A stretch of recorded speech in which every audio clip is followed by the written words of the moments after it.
Bonjour et bienvenue dans Bourse et Valeurs à l'occasion du 7e forum Lyon-Pôle Bourse. Nous accueillons à présent Alexis Janin, bonjour.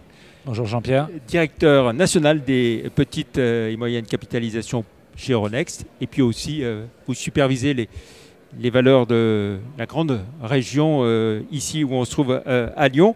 Quelle analyse faites-vous de la situation des marchés, la situation boursière en cette rentrée en cette fin de mois de septembre?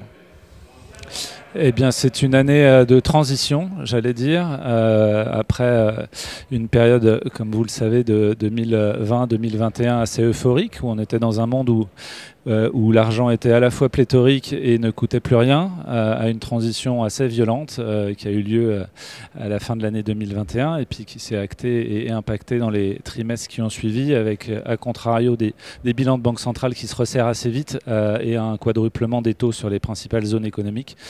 Donc on est dans cette période-là avec, et ça c'est positif, les premiers signaux de détente en Europe et maintenant enfin aux États-Unis qui se précisent. Voilà, la Banque centrale européenne a montré le chemin, la voie, un peu plus tôt que les États-Unis, effectivement.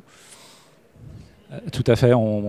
Elle a déjà d'ailleurs annoncé des prochaines baisses de taux et les anticipations effectivement nous laissent imaginer que ça va continuer dans les prochains semestres, ce qui devrait faire changer effectivement et faire évoluer sans doute le paradigme d'investissement des grands épargnants et notamment impacter les valeurs cotées. Voilà. Et puis alors on a vu ici en France que le CAC 40 a monté au-dessus des 8000 points et puis après un petit coup de moins bien, notamment au moment de la dissolution de l'Assemblée nationale, mais finalement les choses on va dire se stabilisent autour de 7500 points à un niveau logique. Alors effectivement, depuis le début de l'année, on est assez neutre au niveau des performances du CAC 40, parce qu'on est légèrement en territoire positif, mais sans surperformance par rapport aux années précédentes. Ce qu'on peut noter effectivement en dehors de l'aspect peut-être prime de risque Europe et France que vous soulignez, notamment lié aux élections européennes et ensuite à la dissolution de notre président de la République, il y a sans doute aussi un effet valeur, puisque comme vous le savez, le CAC 40 est drivé par des pôles d'excellence de l'économie française, en l'occurrence le luxe et l'automobile qui se portent un peu moins bien, notamment du fait de leur exposition chinoise. L'économie ralentit et donc impacte nos leaders, leurs résultats et donc de proche en proche en partie le CAC 40 par rapport à certains autres grands indices européens. Voilà. Et puis alors, ce qu'on vit, qu'on touche du doigt ici à Lyon, c'est le fait que pas mal d'entreprises sortent de la bourse. Donc, on a vu Visiative, il y a Clasquin qui va sortir aussi. L'annonce concernant Esker, les difficultés d'AST Group, tout ça fait que le nombre des valeurs régionales recule et surtout on ne voit pas arriver de nouvelles introductions. Oui, alors plusieurs constats. Déjà, c'est depuis 15 ans au niveau mondial, que ce soit aux États-Unis, en Europe ou en France, on voit le nombre de valeurs cotées diminuer. Ça, c'est une tendance de fond qu'on ne va pas cacher, qui est même très manifeste.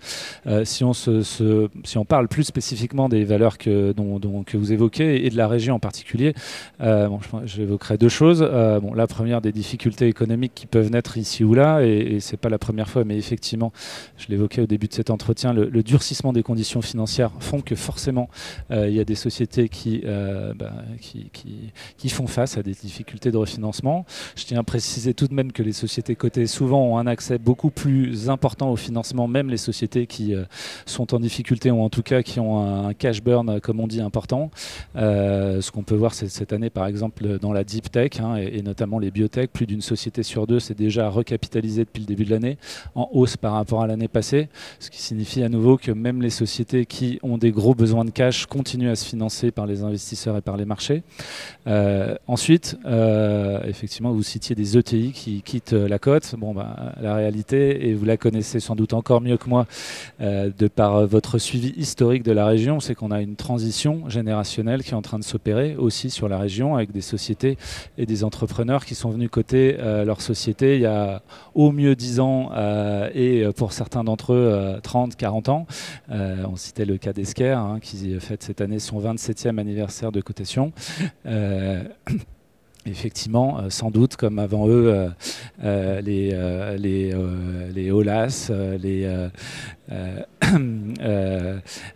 et leurs autres homologues type Lavorel ou type Rousset choisissent de vendre leurs véhicules entrepreneuriales, ceux avec lesquels ils ont grandi, par lesquels ils sont développés via la bourse, et pour passer sans doute à une vie un peu différente. Plus, c'est le fait qu'on voit quasiment plus d'introduction en bourse depuis 18 mois.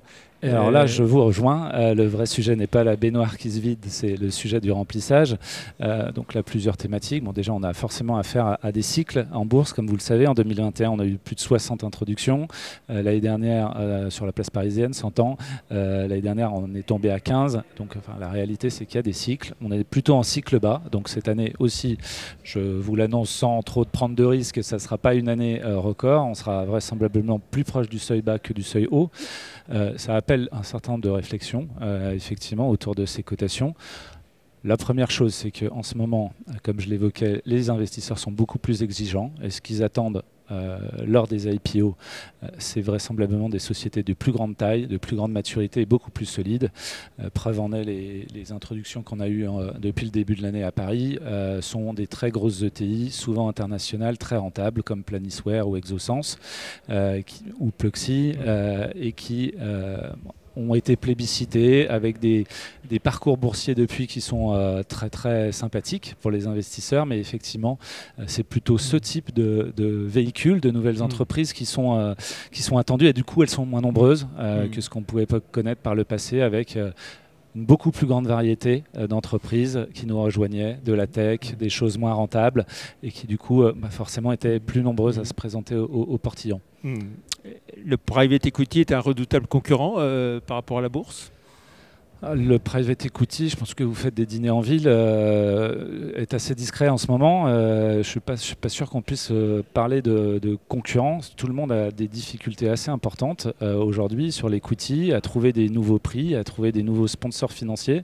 Parce que le fait qu'il y ait moins d'introduction en bourse ou qu'il y ait moins de cash sur les marchés, ça veut dire que cet argent est allé se placer ailleurs. Et le plus souvent, elle n'est pas allée se placer en equity ailleurs. Elle est allée se placer en obligations, elle est allée se placer en cash, elle est allée se placer sur d'autres supports, et la réalité, pour reparler des deux dossiers dont je parlais il y a un instant, Planisware et Exosens par exemple, c'est deux sorties de fonds emblématiques, en l'occurrence premier fonds français Ardian, et un autre fonds emblématique HLD, qui ont choisi de sortir leur participation sur des boîtes devenues suffisamment matures par les marchés. Donc il y a bien cette logique de complémentarité et aujourd'hui de recherche de sortie des participations qui ne tournent plus assez entre le private equity et les marchés.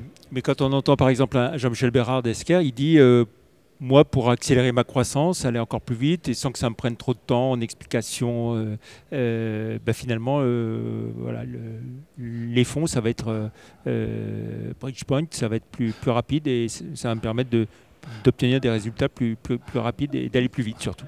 Bon, déjà, je ne peux pas préempter le message et les messages transmis par Jean-Michel, que par ailleurs je connais bien. La seule chose que je peux dire, c'est qu'il va gagner des avantages, mais il va gagner aussi des contraintes qui sont très différentes de celles des marchés. En l'occurrence, celle d'avoir un actionnaire majoritaire de contrôle et qui définit la stratégie. Ce qui est assez différent des 30 et quelques dernières années qu'il a vécu sur les marchés. Donc c'est une nouvelle aventure, un nouveau choix stratégique, sans doute pour quelques années, assez courtes vraisemblablement, pour cette dernière partie de carrière. Est-ce qu'on peut espérer quand même un retour des introductions en bourse alors peut-être pas tout de suite, mais à moyen terme quand même? Alors bien sûr, à nouveau, elles n'ont pas disparu déjà, mais comme je l'évoquais, on est dans le momentum, entre guillemets, le pire.